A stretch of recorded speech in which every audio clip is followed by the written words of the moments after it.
Got a new project going on today. As you can tell by this big old fat blank of steel, and hopefully by the intro, I'm building a bushcraft knife. Again, this is something I've never done before. Another new project for me. I'm just trying to, try new things and see what I like and see what I enjoy. What I'm doing right now is I found a template that I think is going to work relatively well. Tried dozens of samples. I just showed you a few right here. And I'm placing it on top of the steel, and I'm tracing it out with this industrial strength crayon. Actually, it's not really industrial strength. It's just one of the markers you get over at Lowe's or Home Depot. Nothing special about it. Anyway, what I'm going to do is trace this outline out, go out into the garage, grind it out, and then start working it and try to see if I can fabricate a knife. I've wanted one for a long time. I've seen a lot of them out there. If you want a quality one, it's going to take a long time and it's going to have to be handmade. I don't want to go cheap, so I'm going to wait for the right guy. There's a gentleman out there by the name of Cody with Adventure Sworn Knives. He makes premier knives, and as soon as he's ready to start making more and taking orders, I'm going to place it. Until then, I thought I'd have a little fun and give it a shot myself. Well, you can see here, this is the style. This is what I'm going for, and just a couple of minutes, I'm going to run down and cut it out. Okay guys, well that was surprisingly easier than I thought. The angle grinder that I just bought yesterday I was a little worried about whether or not it was going to be powerful enough to cut through this 1/4 inch steel, but it did a good job. I was pretty happy with the purchase. Again, I'm kind of winging it. I've never done this before. I have no idea if what I'm doing is right. From what I've seen, this is good way to get started. I'm not going to sit out there and buy a forge to try to beat steel. I'm starting with steel already shaped roughly to the dimension I need. Cut it out. Stock. I think it's called stock removal, if I remember correctly. This process. Again, guys, thanks for watching.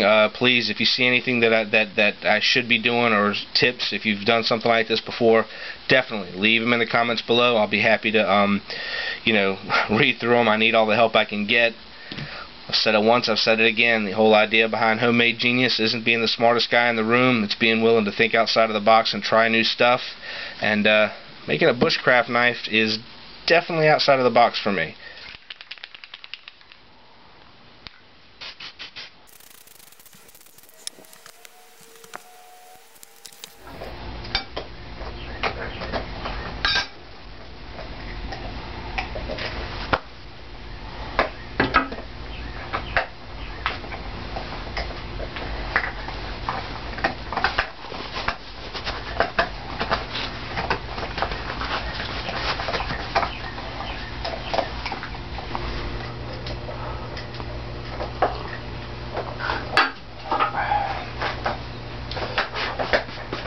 Let's get grinding.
Alright.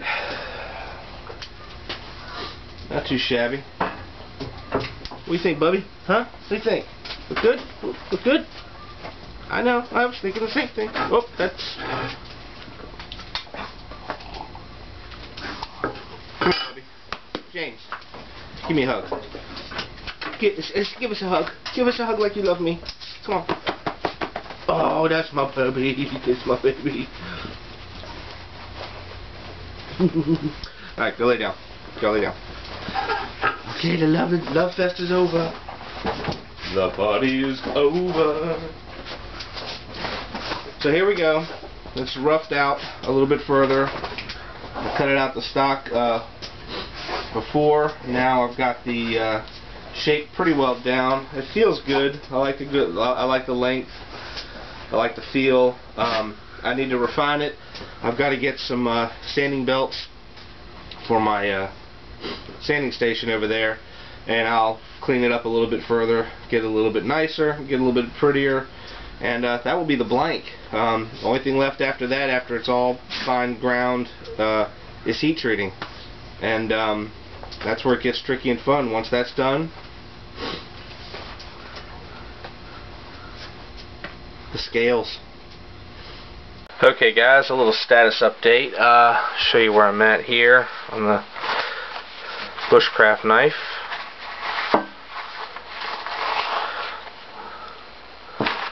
Here we go. Not bad. I'm certainly no blacksmith. I am absolutely not a knife maker. I'm a banker, so you know, the bevel came out pretty good. I'm pretty happy with that. I've got the pinholes ready to receive the brass pins.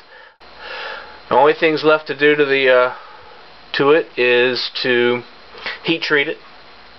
Once the heat treating is done, I need to put the handle on. I'm trying to decide what kind of handle I want to use. I've got a little bit of polishing, sanding, but I'm not going to do all that crazy stuff until the heat treating is done. And then once the heat treating is done, like I said, polish the blade out, get it perfect. Spine, get that perfect. Then I'll go ahead and put the scales on, shape them, sharpen it, put a little something on the blade, to maybe some oil or whatnot, just to get it perfect.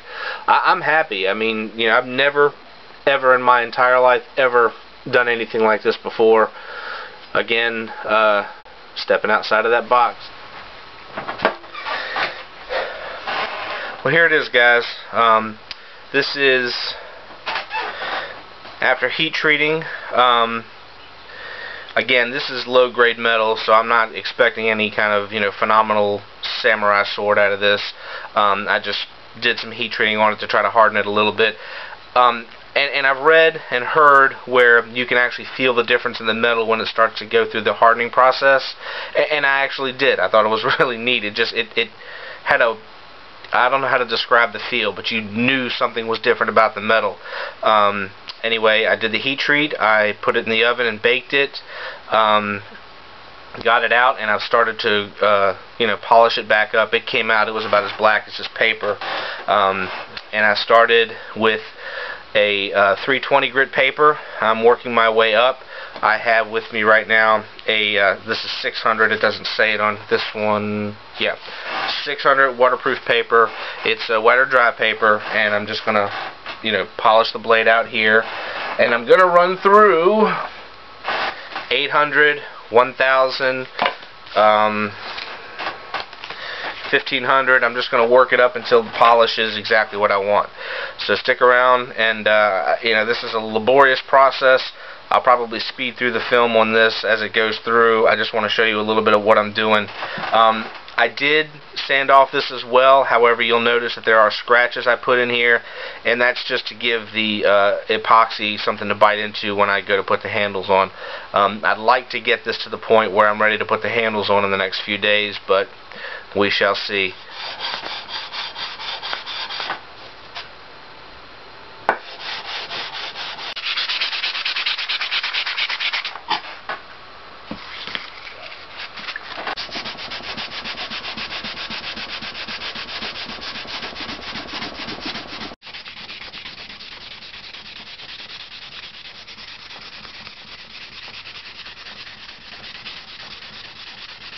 Okay guys, well, we're at the final legs. I've got the handle taped up. I'm sorry, I got the blade taped up, the handle exposed. I went ahead and ground it down as best I could to try to make sure the epoxy is going to stay. Basically, this is what we're looking at.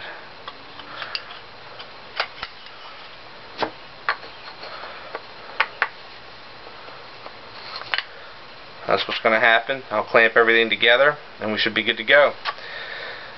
This falls under the measure twice, cut once rule, even though I'm not really measuring anything. I want to make sure I have a taper cut on here, and I want that bevel to go in this direction, so the glue is going to be on this side.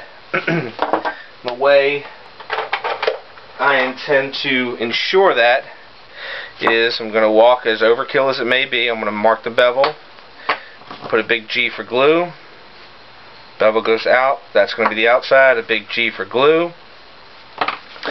Obviously glue is going to go on here.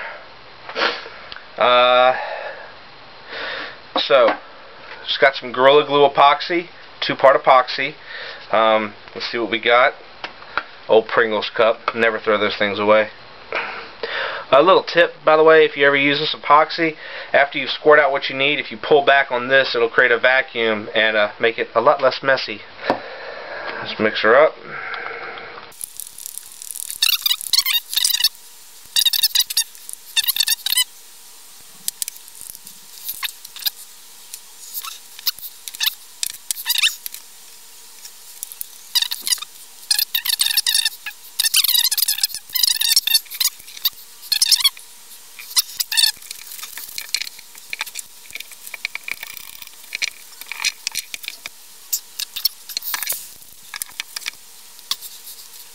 Okay, that's it guys. Well, here we go. Excuse the mess in here. I don't know if you can see that reflection, but there's the camera. I need to put some tung oil on here. The way I didn't stain it. I was going to stain it, but essentially what I did was just wrap it in wood, and I'll show you real quick.